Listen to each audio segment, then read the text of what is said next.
High school students here in Minnesota are approaching the end of the football season, which got me thinking about another end, namely the end of the church year, and something it has to teach us.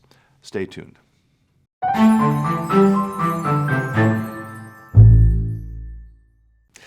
Hello, friends. Pastor Tim Westermeyer here, Senior Pastor of St. Philip the Deacon in the western suburbs of Minneapolis. Good to be with you as always.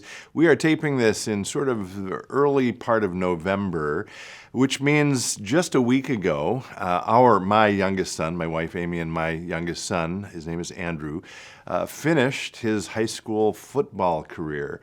He and the Wayzata Trojans concluded their good season by losing to Rosemount in the sectional championship, I think is what it was. I always have a hard time following exactly where we are, but they lost. Rosemount was the better team.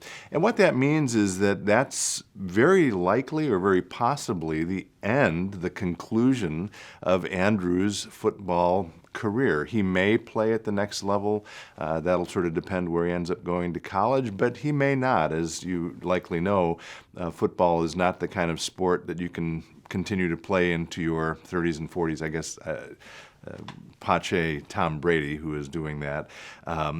Anyway, he posted something on Instagram about the conclusion of his high school career, which I'll come back to, but it got me thinking about the time we find ourselves in the church year.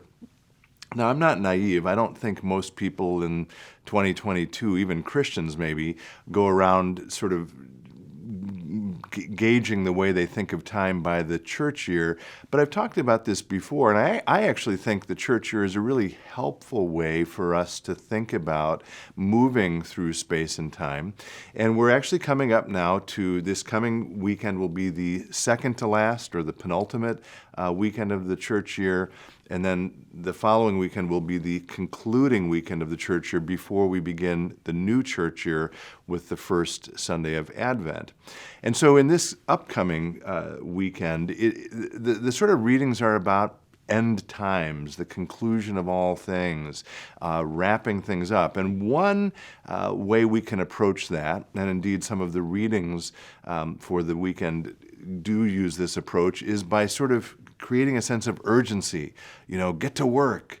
Do what God needs you to do. The reading from Thessalonians reads, do not weary in doing what is right, because the end is near. The other way, though, we can think about it, it seems to me, and the one I want to just lift up in this episode, is by recognizing, look at what God has given me. And yes, now there's a horizon, there's an end point to it, but I'm going to pause as I approach that end point. In this case, I'm talking about the end of the church year, and I want to pause and just say, thank you. And indeed, that was actually what my son Andrew's post about the conclusion of his possibly football career was. It was a few photos, I think we're going to be able to show some of them here, of him playing football with people who've become very close to him. And recognizing this may be the end of that career, his post simply said, thank you. Which I thought was a very wise and appropriate response. And so as we come to the end of this church year, could I encourage you to pause, look around, see what kind of blessings, gifts God has given you in the past year, and take time to say to God, thank you for all of these gifts.